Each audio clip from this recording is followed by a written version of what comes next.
Es una proyección a mediano largo plazo. No podés vivir en un monoambiente tantos años. Claro. Bueno, ahí seguimos. Hay más información con Fer Bertelo, precio de la carne, más de Carla, Meli, Ale, pero hay muchísima información del ámbito político. Fue una semana súper caliente.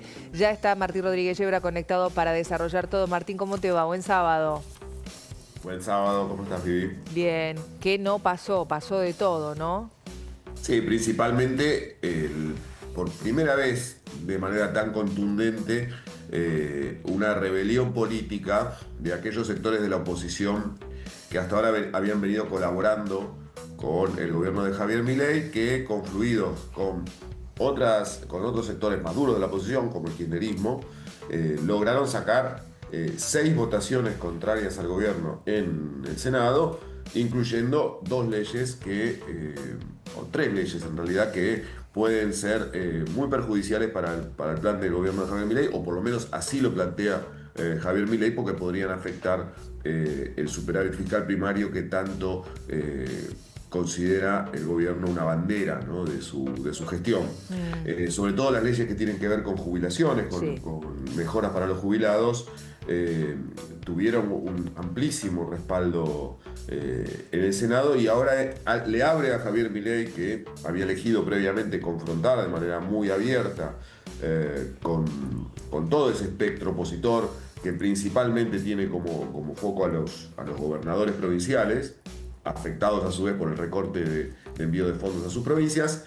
Ahora el gobierno entra en una etapa en la que tiene que definir si, por un lado, se abre una negociación, se intenta reconstruir de alguna manera esa minoría que al menos le impedía mantener los vetos del presidente, o si sigue en este nivel de confrontación pensando en las elecciones y llevando esta situación a un conflicto institucional. El gobierno dice que si incluso le rechazaran el veto, iría a la justicia y no admitiría, no le daría validez a esas leyes que se votaron. En fin, entra ahora una etapa de confluencia, si querés, entre la gestión y la campaña electoral, que puede elevar la tensión hasta niveles que hasta ahora no conocíamos en este gobierno libertario.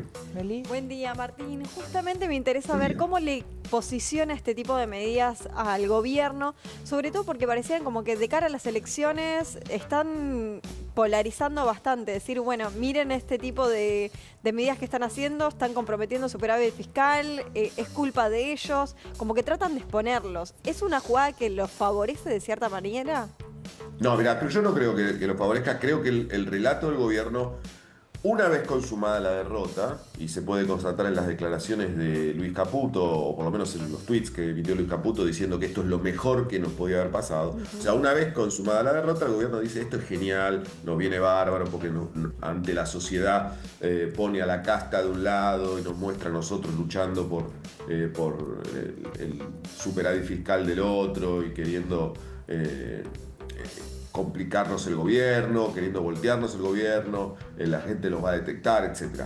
Eso es un relato, consumado el resultado, cuando uno ve lo que había hecho el gobierno en los días previos, que es una presión enorme para evitar ese resultado, te deja casi en evidencia que hay una preocupación en el gobierno, porque no es solamente que esta ley en algún momento llegue a estar operativa. Es probable que no ocurra, que en alguna instancia el gobierno consiga evitar dar esos aumentos, pero lo que transmite, lo que pasó el jueves en el Senado, es una sensación hacia todos los actores de la política y de la economía de que el gobierno no tiene tan blindada como hace un tiempo la gobernabilidad y la capacidad, sobre todo, de sacar adelante sus reformas. Y yo creo que el gobierno lo que necesita en este proceso electoral, además de ganar las elecciones, es transmitir la idea hacia adelante de que va a ser un gobierno operativo, capaz de cumplir aquello a lo que se comprometió, sobre todo con el Fondo Monetario Internacional, que es un programa de reformas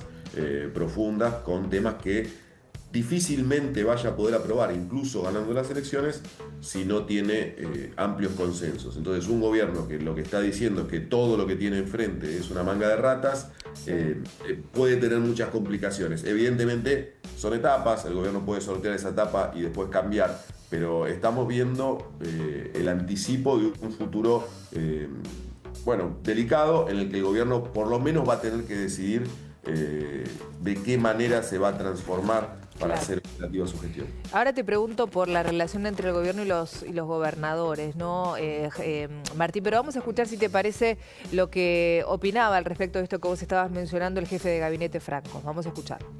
Dale. Presidente, como usted señaló, apunta a que estas leyes que se aprobaron ayer no tienen, las que hacen las jubilaciones, no tienen indicado cómo se financian. Exacto. Y por la ley de administración financiera, eso no es legal, no se puede hacer. Okay. Entonces la judicialización eso. va a judicializar en ese punto. Sí, por lo menos en ese punto. Después estudiaremos los antecedentes sobre cómo se originaron esas leyes y si podemos, si corresponde plantear otras objeciones. Ahí estaba la palabra del jefe de gabinete. ¿Cuál es la relación entre el gobierno y los gobernadores, Martín? Mirá, el gobierno había tenido, con un grupo al menos de los gobernadores, una relación de tire y afloje, pero que generalmente le había resultado productiva para poder tener a raya al Congreso, un Congreso en el que el gobierno tiene minoría. Eso se fue enturbiando con los meses y se terminó configurando un bloque unido de los 24 gobernadores que reclaman falta de atención del gobierno, reclaman recortes de fondos que están asignados a las provincias y que el gobierno se los está quedando, y que han decidido juntos ir a luchar por una serie de iniciativas que consideran que ya no les permiten, sobre todo en el año electoral, no les permiten seguir teniendo una relación fructífera con el gobierno si eso no se soluciona. Claro. A esto se le añade el hecho de que el gobierno en la mayoría de las provincias ha ido a armar listas propias y no ha reconocido a esos gobernadores que los ayudaron como los verdaderos interlocutores en esas provincias o los gestores de algún programa, de un proyecto político común. Entonces, cuando los gobernadores ven que les están recortando los fondos, que no los atienden y que además les pisan el territorio para construirles alternativas a futuro, dicen, bueno, acá nos unimos y nos abroquelamos. De todos modos, una vez que los 24 gobernadores dijeron vamos a salir a impulsar proyectos y a desafiar al gobierno, el gobierno empezó a operar un poco sobre ellos y ya hay un sector que moderó la ofensiva y eso se vio en el Senado con los senadores de por lo menos 3 de los gobernadores que se retiraron para no convalidar la sesión, al igual que la Libertad Avanza, otros que se abstuvieron y otros que, como no tienen senadores, no se vio su actitud, pero que ya también habían comprometido al gobierno que en futuras votaciones en diputados van a estar más cerca. O sea, el gobierno tiene un cúmulo de gobernadores, al menos cerca de la mitad de ellos, de los 24, que estarían en condiciones de sentarse a negociar y volver a tener una actitud operativa.